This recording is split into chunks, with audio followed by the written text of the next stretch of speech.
Hello friends வணக்கம். இன்றைக்கி ஒரு ஃபஸ்ட் கிளாஸான ஒரு ஸ்டோன் ஒர்க் ப்ளவுஸ் டிசைனை நான் உங்களை மீட் பண்ணுறேன். நிச்சயமாக இந்த டிசைன் உங்களுக்கு ரொம்ப யூஸ்ஃபுல்லாகவும் ரொம்ப டிஃப்ரெண்ட்டாகவும் ஈஸியாக கற்றுக்கிற மாதிரியும் ஒரு வெட்டிங் ப்ளவுஸ் இந்த மாதிரி பட்டு சாரிக்கு இந்த டிசைன் நீங்கள் யூஸ் பண்ணுற மாதிரி இருக்கும். நான் எப்போ உங்களுக்கு சொல்கிறது தான் மெஷர்மெண்ட் பொறுத்த வரைக்கும் உங்கள் சாய்ஸ் தான். நான் எப்படி மார்க் பண்ணுறேன், எப்படி கட் பண்ணுறேன், எந்த மெத்தடில் நான் வந்து ஸ்டிச்சிங் பண்ணுறேன் அப்படிங்கிறத மட்டும் நீங்கள் கேர்ஃபுல்லாக வாட்ச் பண்ணிங்க. மற்ற விஷயம்லாம் உங்களுக்கு ஈஸியாக புரியும். வீடியோ ஃபுல்லாக பாருங்கள். ஃபுல்லாக பார்த்தா மட்டும்தான் உங்களுக்கு தெளிவாக புரியும். ஏன்னா நான் ஃபுல் டீட்டெயிலாக ஒவ்வொரு விஷயமும் ரொம்ப தெளிவாக சொல்லிக் கொடுத்துட்ருக்கேன். நீங்கள் ஒரு 2 வீடியோ 3 வீடியோ பார்க்கறத விட இந்த ஒரு வீடியோ பார்த்தாலே இந்த மாதிரி ஸ்டோன் ஒர்க் ப்ளவுஸில் ஒரு சிம்பிள் ஆரி ஒர்க்கை யூஸ் பண்ணி எப்படி ஸ்டிச் பண்ணுறதை நீங்கள் கற்றுக்க முடியும் நிச்சயமாக. அந்த பேட்ச் பார்த்தீங்கன்னா நான் ஒரு 3/4 இன்ச் மார்க் பண்ணியிருக்கேன். 3/4 இன்ச் நீங்கள் ஸ்ட்ரைட்டாக மார்க் போட்டுங்க. இந்த லீஃப் நெக் மாதிரி மேலே போட்டுருக்கும் பார்த்தீங்களா, அதையும் போட்டு கொஞ்சம் அப்படியே லைட்டாக ஒரு ஒரு 1 இன்ச் அந்த மாதிரி லைட்டாக ஷேப் எடுத்துங்க. இந்த மாதிரி ஒரு 3/4 இன்ச் ஷேப் எடுத்துகிட்டு அழகாக நீங்கள் இந்த மாதிரி ஒரு பேப்பர் கேன்வாஸ் எடுத்து நீட்டாக சென்டர் நல்லா இந்த மாதிரி ப்ரெஸ் பண்ணிவிட்டு அந்த ஃபோல்ட் பண்ணியிருக்கோம் பார்த்தீங்களா, அந்த லைனில் அழகாக இந்த மாதிரி நீங்கள் ஃபோல்ட் பண்ணிவிட்டு நீங்கள் அப்படியே ட்ரேஸ் எடுத்துக்கலாம். நம்ம எப்படி மார்க் பண்ணியிருக்கோமோ அப்படியே ட்ரேஸ் எடுத்துக்கலாம். அதுக்கு முன்னாடி அந்த சென்டர் மாறாமல் பார்த்துக்கங்க. நான் இப்படி ஓப்பன் பண்ணுறேன் பார்த்தீங்களா, அந்த சென்டர் மாறக்கூடாது. நீங்கள் வேணுன்னா நீங்கள் ஒரு டைம் மார்க் பண்ணிக்கங்க. அந்த சென்டர் மாறக்கூடாதுன்றதுக்காக மார்க்கிங் சார்ட் எடுத்து அழகாக நீங்கள் மார்க் பண்ணிக்கலாம். இந்த மாதிரி டிசைன் நீங்கள் கண்டிப்பாக வந்து டிஃப்ரெண்ட்டாக இருக்குன்றத விட, நமக்கு வந்து நம்ம வீட்டிலேயே கொஞ்சம் ஸ்டோன், பீட்ஸ் இதெல்லாம் யூஸ் பண்ணி நம்மளே வந்து ஒரு சிம்பிள் ஆரி ஒர்க் ரேஞ்சுக்கு முடியாது. பட் அந்த அந்த லுக்கில் நம்ம கொடுத்துடலாம். பார்க்கறதுக்கு நமக்கு வந்து காஸ்ட் கம்மியாகவும் இருக்கணும். நமக்கு வந்து ஒரு எல்லா எல்லா எல்லா டெய்லருமே எல்லா கஸ்டமருமே நமக்கு பார்த்தீங்கன்னா, ஆரி ஒர்க் கிராண்டாக ஒரு 5000 10,000லாம் கண்டிப்பாக கேட்க மாட்டாங்க. உங்களுக்கு தெரியும். ஒவ்வொருத்தருடைய அவங்களுடைய இப்போ இருக்கிற அமௌண்ட்டை பொறுத்து தான் அவங்க கேட்பாங்க. ஸோ சில பேர் நாங்கள் டிசைனே போதும் அப்படின்னு கேட்பாங்க. ஸோ அவங்களுக்கு வந்து நம்ம டிசைனும் பண்ணிடுறோம். சேம் டைம் இந்த மாதிரி சின்னதாக ஒரு பீட்ஸ் எல்லாம் வைக்கும்போது ஒரு சின்ன லேஸாக ஒரு ஆரி ஒர்க் லுக் கொடுக்கும். அப்படிங்கிறதுனால தான் நம்ம இந்த மாதிரி டிசைன்லாம் வந்து என்கரேஜ் பண்ணுறோம். பட் இந்த மாதிரி டிசைன் நான் நிறைய பேருக்கு பண்ணி கொடுத்துருக்கேன். பட் உங்களுக்கு சொல்லிக் கொடுத்தது ரொம்ப ரொம்ப கம்மி தான். இதுக்கு எத்தனை பேர் எவ்வளோ ரெஸ்பான்ஸ் பண்ணுறீங்க, எவ்வளோ லைக் பண்ணுறீங்க, எந்த அளவுக்கு நீங்கள் கமெண்ட்ஸ் பண்ணீங்களோ அதுக்கு தகுந்த மாதிரி கண்டிப்பாக நான் உங்களுக்கு அடுத்தடுத்து இந்த மாதிரி டிசைன் நான் சொல்லிக் கொடுப்பேன். நிச்சயமா. ஏன்னா இதில் வந்து சொல்லி தரது வந்து அவ்வளோ டைமிங் எடுக்கும். உங்களுக்கு ரொம்ப டைமிங் ரொம்ப அதிகமாக எடுக்கும். ஸோ நம்ம போடுற எஃபெக்ட் அந்த மாதிரி அதுக்கு ரெஸ்பான்ஸ் கிடைச்சா கண்டிப்பாக நான் தொடர்ந்து நான் உங்களுக்கு வீடியோ போடுறேன். இது மாதிரி லைனிங்கில் ஃபஸ்ட் நீங்கள் அயர்ன் பண்ணிக்கணும். இந்த மாதிரி நீங்கள் பேட்செல்லாம் ரெடி பண்ணும்போது ஃபஸ்ட்டு அயர்னிங் வந்து ஒரு லைனிங்கில் அயர்னிங் பண்ணிவிட்டு அதுக்கப்புறம் இந்த ஒரிஜினல் கிளாத்தில் வந்து நீங்கள் அட்டாச் பண்ணிவிட்டு தான் அதுக்கடுத்து நீங்கள் வந்து டேரெக்டாக ஃபிட் பண்ணணும். இது வந்து நான் அவுட்டில் பார்த்தீங்கன்னா ஒரு 1/4 இன்ச் கிளாத் மட்டும் விட்டுருக்கேன். அப்புறம் அந்த கேன்வாஸ் கீழே தையல் போடுறேன் பாருங்கள். பொறுமையாக தையல் போடுறேன். தையல் போட்டு அதுக்கப்புறம் எக்ஸ்ட்ரா கிளாத்லாம் வெட்டுவோம். சரிங்களா? இந்த மாதிரி நீங்கள் குவாலிட்டியாக பண்ணிக்கங்க. நம்ம ஒரு சில பட்டு சாரீக்கெலாம் நம்ம பண்ணும்போது ரொம்ப நீங்கள் குவாலிட்டியாக பண்ணிவிட்டு ரூ. 200 ஜாஸ்தி கூட நீங்கள் வாங்கிக்கலாம். ஒன்றும் பிரச்சனை இல்லை. பட் ரொம்ப குவாலிட்டி ரொம்ப ரொம்ப முக்கியம். ஏன்னா நீங்கள் அதை சொல்கிறேன் நான் உங்கள்கிட்ட. நீங்கள் அமௌண்ட்டு கூட நீங்கள் ஜாஸ்தியாக வாங்கிக்கங்க. பிரச்சனை கிடையாது. ஆனால் குவாலிட்டியில் எந்த ஒரு காம்ப்ரமைஸும் பண்ணிக்க வேண்டாம். நான் எப்போவுமே அதுதான் உங்களுக்கு நான் சொல்லுவேன். பிகினிங்கில் வந்து நான் உங்களுக்கு ஈஸியாக தான் எல்லாமே நிறைய சொல்லிக் கொடுத்துருந்தேன். இப்போவும் ஈஸியான மெத்தடில் தான் சொல்லித்தரேன். பட் குவாலிட்டி ரொம்ப முக்கியன்றதுனால ரொம்ப ரொம்ப கேர் எடுத்துக்கிறேன். கொஞ்சம் கேர்ஃபுல்லாக பண்ணிங்க. என்னோடய சிசர் கொஞ்சம் புதுசு அப்படிங்கிறதுனால ரொம்ப ஷார்ப்பாக வெட்டுச்சு. இடையில கட் பண்ணிட்டேன். பட் அதை நீங்கள் அப்போ கேர் பண்ணிக்க வேண்டாம். அதை நான் சரி பண்ணிக்குவேன். பழைய சிசர் தான் யூஸ் பண்ணிட்டு இருந்தேன். திடீர்னு ஒரு பையன் அதுக்கு புதுசாக வேலைக்கு வந்துட்டான். ஸோ அவனுக்கு என்னோடய சிசர் கொடுத்ததுனால புது சிசர் நான் யூஸ் பண்ண வேண்டியதாகிடுச்சு. ஓகே. இந்த மாதிரி ஜாயிண்ட் போட்டுக்கலாம். கிளாத் வந்து வேஸ்ட் பண்ணாமல் இருக்கிற கிளாத்தையும் நீங்கள் யூஸ் பண்ணிக்கணும் அப்படிங்கிறதுக்காக தான் உங்களுக்கு நான் ஜாயிண்ட் போட்டு காமிக்கிறேன். நான் அப்படி ஸ்டிச் பண்ணி காமிச்சிருக்க முடியும். பட் இருந்தாலும் நீங்கள் ஃபேப்ரிக்கெல்லாம் கண்டிப்பாக ரொம்ப காஸ்ட் அதிகமாக இருக்கிறதுனால நம்ம தேவையில்லாமல் எதையுமே செலவு பண்ண வேண்டாம். இருக்கிற கிளாத்தை கரெக்டாக மேனேஜ் பண்ணி எவ்வளோ குயிக்காக ஒரு டிசைன் ரெடி பண்ண முடியுமோ அவ்வளோ சீக்கிரம் பண்ணிக்கலாம். 2 ஒரே ஃபார்முலா தான். நம்ம லைனிங்கில் அயர்ன் பண்ணிடுறோம். அதுக்கப்புறம் 1/4 இன்ச் மட்டும் கிளாத் விட்டுட்டு இந்த கிளாத்தெல்லாம் கட் பண்ணிடுறோம். அவுட்டில் வந்து நம்ம பைப்பிங் வைக்க போகிறோம். சரிங்களா? ரைட். பைப்பிங் வந்து நம்ம நிறைய சொல்லிக் கொடுத்துட்டோன்றதுனால நான் உங்களுக்கு ஃபுல்லாக காமிக்கல. ஏன்னா அது ரொம்ப காமிச்சா கிட்டத்தட்ட 1 ஹவர் ஆகிடும். ஸோ அதனால் உங்களுக்கு என்னென்ன முக்கியமான பார்ட்டோ நான் அதை மட்டும் உங்களுக்கு அப்படியே எக்ஸ்பிளைன் பண்ணிகிட்டே இருக்கேன். இது வந்து ஜாயிண்ட் போடுறது. இந்த ஜாயிண்ட் போடுற மெத்தட் பார்த்தீங்கன்னா இப்படி தான் ஜாயிண்ட் போடணும். ஏன்னா இந்த மாதிரி ஜாயிண்ட் போட்டால் மட்டும்தான் உங்களுக்கு அந்த பைப்பிங் நீங்கள் ஸ்டிச் பண்ணும்போது அந்த ஜாயிண்ட் தெரியாது. நீங்கள் ஸ்ட்ரெயிட்டாக ஜாயிண்ட் பண்ணிங்கன்னா அங்கங்கே பார்க்கறதுக்கு நீட்டாக இருக்காது. நான் ஏற்கனவே சொல்லிட்டேன். ரொம்ப ரொம்ப ஃபினிஷிங்காக நம்ம தைக்கணுன்றதுனால இந்த மாதிரி நம்ம சின்ன சின்ன ட்ரிக்ஸ் எல்லாம் யூஸ் பண்ணுறேன். எல்லாத்துலேயும் ப்ளவுஸ் டிசைன் சம்மந்தமாக எல்லா ட்ரிக்ஸையும் நம்ம யூஸ் பண்ணி தான் ஒரு டிசைன் ட்ரைப் ரெடி பண்ணுறோம். சிங்கிள் ப்ரெஷர் ஃபுட் பற்றி நம்ம ஃபுல் எக்ஸ்பிளைன் பண்ணியிருக்கோம் ஆல்ரெடி. பட் இதெல்லாம் புதுசாக பார்க்குறவங்களுக்கு நான் சொல்லிடுறேன். இது வந்து இப்போ சிங்கிள் ப்ரெஷர் ஃபுட் பார்த்தீங்கன்னா, நமக்கு எல்லா மிஷினுக்குமே தேவைப்படும். இப்போ வர லேட்டஸ்ட் மிஷினுக்கு எல்லாத்துக்குமே அந்த சிங்கிள் ப்ரெஷர் ஃபுட் வந்து கண்டிப்பாக எல்லாத்துக்கும் தேவைப்படுது. அதனால் கண்டிப்பாக நீங்கள் சிங்கிள் ப்ரெஷர் ஃபுட் யூஸ் பண்ணிங்க. லாஸ்ட்டாக ஒரு மேம் கேட்டிருந்தாங்க, இந்த மாதிரி சின்ன மிஷினில் வந்து சிங்கிள் ப்ரெஷர் ஃபுட் யூஸ் பண்ணலாமான்னு சொல்லிட்டு. சின்ன மிஷினுக்கு கிடைக்குது அந்த மெரிட் அந்த மாதிரி சம் பிராண்ட் உள்ள மிஷினுக்கெல்லாம் சிங்கிள் ப்ரெஷர் ஃபுட் கிடைக்குது. நீங்கள் தாராளமாக வாங்கிக்கலாம். அப்படியும் கிடைக்கலாம் நீங்கள் வந்து அந்த தையல்லாம் இது சிசர் சாணம் பிடிப்பாங்க இல்லையா? அத வச்சு அந்த பெரிய இப்ப டபுள் ப்ரெஷர் ஃபுட்டையே கொஞ்சம் ஷேப் எடுப்பாங்க. நீங்க அந்த மாரி கூட ட்ரை பண்ணலாம். ட்ரை பண்ணி பாருங்க. மெக்கானிக்கிட்ட கேட்டா கண்டிப்பா அவங்க உங்களுக்கு ஒரு கைட் பண்ணுவாங்க. பைப்பிங் வந்து இந்த மாதிரி நீட்டாக வந்துடும் ஃபஸ்ட் கிளாஸாக. அந்த கோல்டன் டிஷ்யூ நீங்கள் நிறைய அந்த மாதிரி நீங்கள் ஸ்டிச் பண்ணி வச்சிட்டிங்கன்னா யூஸ் ஆகும். ஒரு சில பேர்லாம் பார்த்தீங்கன்னா இந்த ரெடிமேடை வாங்கி யூஸ் பண்ணுவாங்க. அந்த தப்பெல்லாம் பண்ணவே வேண்டாம். அதெல்லாம் வந்து கண்டிப்பாக ஒரு சோம்பேறிக்கு பண்ணுற வேலை என்னை பொறுத்த வரைக்கும். ஏன்னா உங்களுக்கு நல்லா ஸ்டிச் பண்ண தெரியும். நீங்கள் 25,000 போட்டு ஒரு மிஷின் வாங்கி வச்சுருக்கீங்க. சிசர் இருக்குது, கட்டிங் டேபிள் இருக்குது, கடை இருக்குது, எல்லாம் இருக்குது. அப்புறம் எதுக்கு ரெடிமேடை வாங்கி நீங்கள் தேவையில்லாமல் இன்னொருத்தன் அடிச்சதை நீங்கள் வாங்கி யூஸ் பண்ண போகிறீங்க? நீங்கள் ரெடி பண்ணிக்க வேண்டியது தானே? அது உங்களுக்கு காஸ்ட்டும் கம்மியாகும் இல்லையா? ஒரு மீட்டர் நீங்கள் ஒரு கிளாத் வாங்குனீங்கன்னா கிட்டத்தட்ட 20 ப்ளவுஸுக்கு நீங்கள் ஸ்டிச் பண்ணலாம். இதே நீங்கள் ஒரு மீட்டர் வெளிய வாங்குனீங்கன்னா எவ்வளோ வரும் தெரியும்? ₹20 ₹25 வரும் இல்லையா? நமக்கு தான் லாஸ். ஒரு ரூபாவும் நம்ம டிபார்ட்மெண்ட்டில் நம்ம நம்ம பிஸ்னஸில் வந்து ரொம்ப இம்பார்ட்டன்றதை நீங்கள் புரிஞ்சுக்கங்க ஃபஸ்ட்டு. அதனால் எப்போவுமே இந்த ரெடிமேட் வாங்கி யூஸ் பண்ண வேண்டாம். மோஸ்ட்டாக நான் தான் உங்களுக்கு சொல்லுவேன். நாட்டு கூட நான் வந்து நம்மளே வந்து யூஸ் பண்ணணும்னு சொல்லுவேன். சம்டைம் ரொம்ப அவசரமாக இருந்தால் மட்டும் தான் அந்த நாட் வந்து ரெடிமேட் நாட் யூஸ் பண்ணுறேன். இல்லைனா நீங்கள் ஃபேப்ரிக்கில் ரெடி பண்ணலாம். துணியில் ரெடி பண்ணும்போது உங்களுக்கு நல்லா பார்க்குறதுக்கு லுக்கும் நல்லாயிருக்கும். சேம் டைம் அது வந்து குவாலிட்டி லுக் எடுத்து கொடுக்கும்.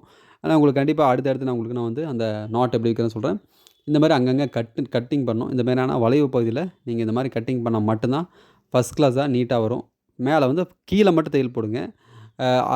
மேலே மட்டும் தையல் போடுங்க. கீழே வந்து நம்ம அப்படியே அடிச்சு திருப்புறோம். அது எப்படி அடிச்சு திருப்புறோன்றத பார்த்துங்க சிம்பிளாக. கண்டிப்பாக உங்களுக்கு வந்து நிறைய பேர் வந்து நம்ம கடை எங்கே இருக்குது, நம்ம எங்கே ஒர்க் பண்ணுறோம், உங்கள்கிட்ட நிறைய தைக்க கொடுக்கணும், அந்த மாதிரி நிறைய கேட்டுகிட்டே இருப்பீங்க. பட் நம்ம வெளியிலேருந்து வாங்கி ஸ்டிச் பண்ணுறதே கிடையாது. நம்மளுக்கு இருக்கிற வேலையே ரொம்ப அதிகன்றதுனால எனக்கு வேலை கம்மியாச்சுன்னா கண்டிப்பாக நான் வேலை வாங்கி உங்கள்கிட்ட செய்வேன். சேம் டைம் பார்த்தீங்கன்னா எனக்கு வேலை கம்மியாச்சுன்னா உங்கள்கிட்ட நான் வேலை வாங்கி செய்கிறத விட இன்னும் நிறைய வீடியோ போட்டு உங்களுக்கு நான் சொல்லிக் கொடுப்பேன். நானே உங்களை நான் ஒரு டெய்லராக ஒரு டிசைனராக மாற்றி விட்டுருவேன். பட் எனக்கு டைம் இல்லாதன்றதுனால தான் நான் வந்து எல்லாத்தையுமே அவாய்ட் பண்ணுறேன். இந்த மாதிரி வெளியே வேலை வாங்கி வாங்குறதையும் அவாய்ட் பண்ணுறேன். சேம் டைம் வீடியோவும் என்னால் அதிகமாக போட முடியாது. முக்கியமான காரணமே எனக்கு வேலை அதிகமாக இருக்கிறதுனால தான். நீங்கள் நம்ம சேனலை ரெகுலராக ஃபாலோ பண்ணுங்கள். நிச்சயமாக நீங்களே நல்லா டிசைன் ப்ளவுஸ் கற்றுக்க முடியும். பேசிக் ப்ளவுஸ் ஸ்டிச்சிங் எல்லாம் வந்து ரொம்ப ஈஸி தான். அது நிறைய வீடியோ நிறைய பேர் பண்ணுறாங்க. நீங்கள் பார்த்து கற்றுக்கலாம். கட்டிங்கும் அப்படி தான் நிறைய பேர் பெரிய பெரிய ஜாம்பவான்கள்லாம் சொல்லிக் கொடுத்துட்ருக்காங்க. நீங்கள் அதையும் பார்த்து கற்றுக்கலாம். நம்ம வந்து டிசைன் மட்டும் நம்ம சொல்லிக் கொடுத்துட்ருக்கோம். ஸோ எல்லாமே கிடைக்குதுல்ல ஆன்லைனில். நீங்கள் பார்த்துக்க ஒன்றும் பிரச்சனை இல்லை. எல்லாமே நம்ம ஆளுங்க தானே. எல்லாமே நம்ம டெய்லர்ஸ் தான். ஸோ அவங்களையும் பார்த்து அவங்களையும் க்ரோத் பண்ணுங்க. ஒன்றும் தப்பு கிடையாது. ஏன்னா அவங்களும் அந்தளவுக்கு ரொம்ப கஷ்டப்பட்டு தான் வீடியோ போடுறாங்க. ஸோ அவங்க வீடியோவை பாருங்கள்.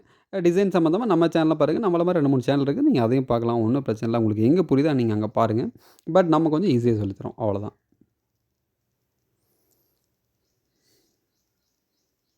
ஓகே, அவ்வளோதான். ஃபஸ்ட் கிளாஸாக பைப்பிங் வச்சாச்சு. அடுத்து பார்த்தீங்கன்னா, நம்ம அப்படியே வச்சு நம்ம அடிச்சு திருப்பணும். இது வந்து நம்ம ஒரிஜினல் கிளாத். அந்த லைனிங் கிளாத்தும், ஒரிஜினல் கிளாத்தையும் ஃபஸ்ட் கிளாஸாக நீங்கள் அப்படியே வச்சு அட்டாச் பண்ணிட்டு, நீங்கள் அப்படியே அடிச்சு இது பண்ணிக்கலாம். ஓகே, இந்த மாதிரி மார்க் பண்ணிட்டு, நீங்கள் அப்படியே டைரெக்டாக சென்டரில் வச்சு அழகாக அடிச்சு திருப்பிக்கலாம்.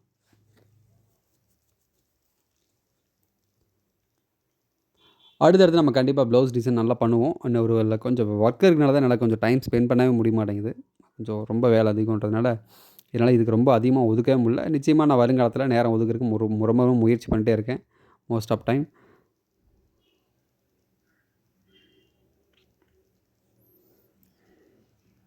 ரைட், அவ்வளோதான்.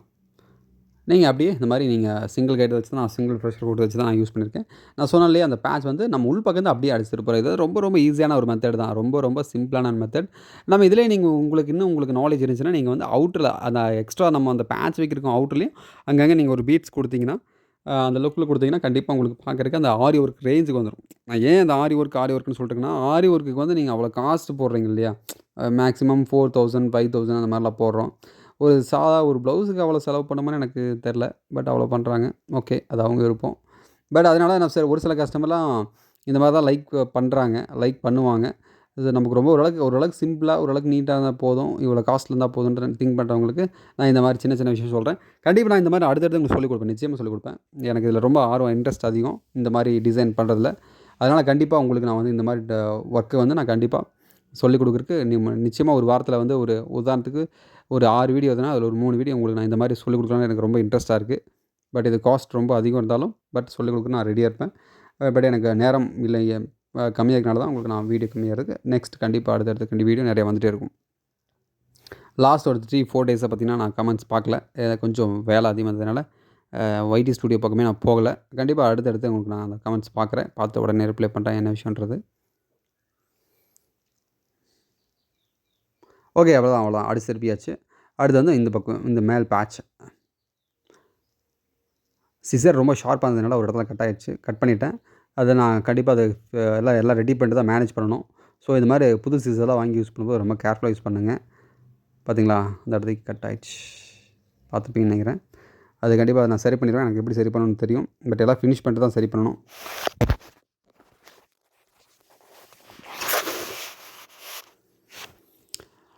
ஆக்சுவலாக பார்த்தீங்கன்னா, அது என்ன பண்ணுன்னா, நான் இந்த டிசைன் வந்து நான் ரெடி பண்ணலான்னு ஐடியா பண்ணது வேறு. பட் இடையில எனக்கு ஒரு ஐடியா வந்துச்சு. ஸோ அதனால் இதை வந்து ஐடியா பண்ணிட்டேன். இந்த மாதிரி ஒர்க் பண்ணுறது.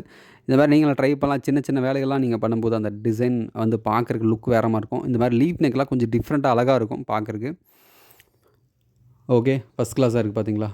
ஸோ இந்த இந்த மாதிரி நீங்கள் ட்ரை பண்ணலாம் தாராளமாக. ஒரு சின்ன நம்ம ரெடிமேட் நாட்டை வச்சு நம்ம ஒரு டிசைன் ரெடி பண்ணிட்டோம். அடுத்து இன்னும் வேலை நிறைய இருக்குது. எக்கச்சக்கமான வேலை இருக்குது. பொறுமையாக பாருங்கள். நிச்சயமாக உங்களுக்கு புரியும். ஏற்கனவே உங்களுக்கு ஃபஸ்ட்டு சொன்ன மாதிரி தான்.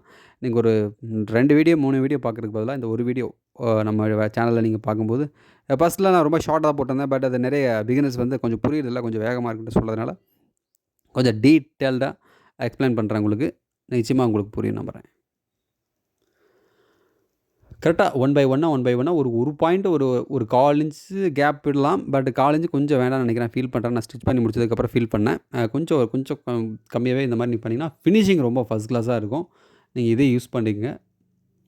இந்த மாதிரி அந்த ஸ்டோன் பார்த்தீங்கன்னா, நீங்கள் வந்து ஒன் பை ஒன்னாக கேப் கொஞ்சம் பக்கமாக இருக்க மாதிரி ஃபீல் ஆச்சு. கொஞ்சம் தூரமாக வச்சுக்கலாம்னு சொல்லிட்டு ஃபீல் பண்ணிட்டு கொஞ்சம் திரும்ப ஒரு இன்ச்சுக்கு 1 இன்ச் ஒரு இன்ச் கேப். ஏன்னா நம்ம பீட்ஸ் ரவுண்டாக வைக்கும்போது கொஞ்சம் ஜாயிண்ட் ஆயிரும் இல்லையா? ஸோ அதனால் ஒரு இன்ச் கேப் அந்த மாதிரி நீங்கள் வச்சுக்கலாம். ஒன்றும் பிரச்சனை இல்லை. சரிங்களா?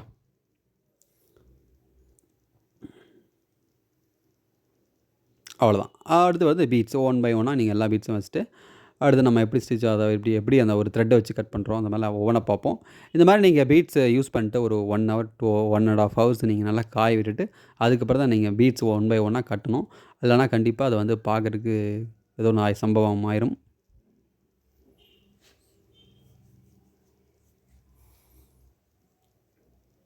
இந்த டிசைன் பார்த்திங்கன்னா ரொம்ப கிராண்டாக இல்லாட்டியும் ஓரளவுக்கு சூப்பராக இருக்கும் நிச்சயமாக. ஏன்னா கிராண்டுன்றது இன்னும் நிறைய வேலை பண்ணணும். பட் கிராண்டாக இல்லைனா கூட பார்க்குறதுக்கு நீட்டாகவும் ரொம்ப சிம்பிள் அண்ட் பியூட்டிஃபுல்லாக இருக்கும். அந்த மாதிரி டிசைன் நீங்கள் யூஸ் பண்ணும்போது இதுக்கு சேம் கலரில் நீங்கள் வந்து அந்த நாட் வந்து ரெடி பண்ணி வச்சுக்கங்க. ஓகே, எல்லாம் ஃபுல்லாக நான் இதை எல்லாமே ரெடி பண்ணிட்டேன். சரி, ஒன்று மட்டும் உங்களுக்கு நான் கட்டி காமிச்சிடலாம். அந்த பீட்ஸ் எப்படி கட்டுறதுன்னு சொல்லிட்டு காமிச்சலான்னு சொல்லிட்டு தான் வந்திருக்கேன். பாருங்கள், ஃபுல்லாக எல்லாமே ரெடி பண்ணிட்டேன். ஏன்னா எல்லாமே ரெடி பண்ணிட்டா இன்றைக்கி ஈவினிங் வரைக்கும் வீடியோ போயிடும். அந்த அளவுக்கு வேண்டாம். இப்போ ரொம்ப ஷார்ட்டாக உங்களுக்கு நான் எப்படி அந்த ஒரு பீட்ஸ் ஒரு 6 பீட்ஸ் 7 பீட்ஸ் தேவைப்படும். எல்லாம் ஒன்றா நீங்கள் ரெடி பண்ணி வச்சுட்டு இந்த மாதிரி நீட்டாக கட்டிக்கலாம். அதை வந்து நீங்கள் ஃபுல்லாக ஒன் பை ஒன்னாக கட்டணும். அதை நம்ம நான் உங்களுக்கு வேணும் ஷார்ட்ஸில் வந்து இந்த ஒரு பீட்ஸ் எப்படி கட்டுறதை தெளிவாக உங்களுக்கு நான் சொல்லித்தரேன். சரிங்களா? அடுத்த ஒரு நாள் 2 நாள் ஏதோ ஒரு வீடியோவில் தனியாக ஒரு ஃபேப்ரிக் எடுத்து ஒரு பீட்ஸ் எப்படி கட்டணும் அப்படிங்கிறத ஒரு நிமிஷம் ஃபுல்லாக உங்களுக்கு தெளிவாக சொல்லித்தரேன். சரிங்களா? நாளைக்கு இல்லாட்டி ஏதோ ஒரு நாள் நாளைக்கு எதிர்பார்க்கலாம். கண்டிப்பாக நாளைக்கு சொல்லித்தரேன். நாளைக்கு நீங்கள் நாளைக்கு வர ஷார்ட்ஸ் பாருங்கள். இல்லைனா செக் பண்ணி பாருங்கள். நம்ம சேனலில் போய்ட்டு ஷார்ட்ஸ் வீடியோ போய் செக் பண்ணி பார்த்துட்டு அதில் ஏதோ ஒரு வீடியோ நீங்கள் கிளிக் பண்ணி பாருங்கள். நான் உங்களுக்கு தெளிவாக நான் அந்த பீட்ஸ் எப்படி கட்டுறது அப்படிங்கிறத நான் சொல்லித்தரேன். இந்த மாதிரி நீங்கள் சிம்பிளாக நம்ம பண்ணும்போது கொஞ்சம் பார்க்குறதுக்கு ஒரு லுக் எப்படி இருக்குன்னா நமக்கு ஒரு ஆரி ஒர்க் லுக் இருக்கும். சேம் டைம் பார்த்திங்கன்னா நமக்கு வந்து இது ஒரு வேலையும் ஈஸியாக முடிஞ்சிடும். நமக்கும் ரொம்ப புரிஞ்சிடும்ன்றதுனால இந்த மாதிரி நாங்கள் சொல்லிக் கொடுத்துட்ருக்கேன். கண்டிப்பாக இதெல்லாம் ட்ரை பண்ணி பாருங்கள். நிச்சயமாக புரியும். இதுக்கு வந்து எவ்வளோ காஸ்ட் வாங்கலாம் அப்படின்னு நீங்களே சொல்லுங்கள் பார்க்கலாம் கமெண்ட்ஸில். என்ன தானே எல்லா டைம் கேட்குறீங்க. இதுக்கு எவ்வளோ சார்ஜ் பண்ணலாம் நீங்களே சொல்லுங்கள். அப்புறம் நானும் உங்களுக்கு வந்து ஃபைனலாக நான் சொல்கிறேன். சரிங்களா? ஃபைனலாக வந்து நான் உங்களுக்கு வந்து கமெண்ட்ஸில் நீங்கள் கேளுங்க. நான் உங்களுக்கு எவ்வளோ ப்ரைஸ் வாங்கலான்றதை நானும் சொல்கிறேன். நீங்களும் உங்கள் ஒப்பீனியன் சொல்லுங்கள். இது எவ்வளோ சார்ஜ் வாங்கலாம் அப்படின்றது. ப்ரைஸ் வாங்கலாம் இந்த ப்ளவுஸ்க்கு அப்படின்னு சொல்லிட்டு.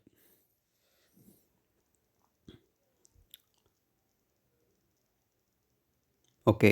Very nice. அவ்வளோதான். கிட்டத்தட்ட முடிஞ்சுது. கண்டிப்பா இந்த டிசைன் உங்களுக்கு ரொம்ப ரொம்ப புடிச்சிருக்கும் அப்படின்னு நம்புறேன். நிச்சயமா இந்த டிசைன் ரொம்ப ஃபர்ஸ்ட் கிளாஸா வந்திருக்குன்னு நான் நெனைக்கிறேன். நீங்க என்ன ஃபீல் பண்றீங்க? கண்டிப்பா இது வந்து எல்லா ஒர்க்கும் நல்லா ஃபர்ஸ்ட் கிளாஸா முடிச்சிருக்கும். இதே மாரி டிசைன் உங்களுக்கு வேணும்னா மறக்காம நீங்க ஒரு லைக் பண்ணுங்க, ஷேர் பண்ணுங்க, கமெண்ட்ஸ் பண்ணுங்க என்ன விஷயம்ன்றத. நான் கேட்ட கொஸ்டின் 2 தான். இதுக்கு எவ்வளோ ப்ரைஸ்ன்றத நீங்க எனக்கு கமெண்ட்ஸ்ல சொல்லுங்க. 2வது பார்த்தீங்கன்னா, இதே இதே மாரி டிசைன் வேணுமா அப்படின்னா கமெண்ட்ஸ்ல பண்ணுங்க. அப்பதான் உங்களுக்கு அந்த மாரி டிசைன் சொல்லிக் குடுப்பேன். கண்டிப்பா ரெஸ்பான்ஸ் எந்த அளவுக்கு இருக்கோ அந்த அளவுக்கு தான் இந்த மாரி டிசைன்லாம் பண்ண முடியும். ஏன்னா இதுக்கெல்லாம் வந்து பார்த்தீங்கன்னா, ரொம்ப ரொம்ப காஸ்ட் அதிகம் என்பதால் ரெஸ்பான்ஸ் இருந்தா மட்டும் தான் அடுத்தடுத்து இந்த மாரி பண்ண முடியும். கண்டிப்பா இதே மாரி இன்னொரு சூப்பரான டிசைன்ல சீக்கிரமாவே மீட் பண்றேன். Thank you. Thank you so much.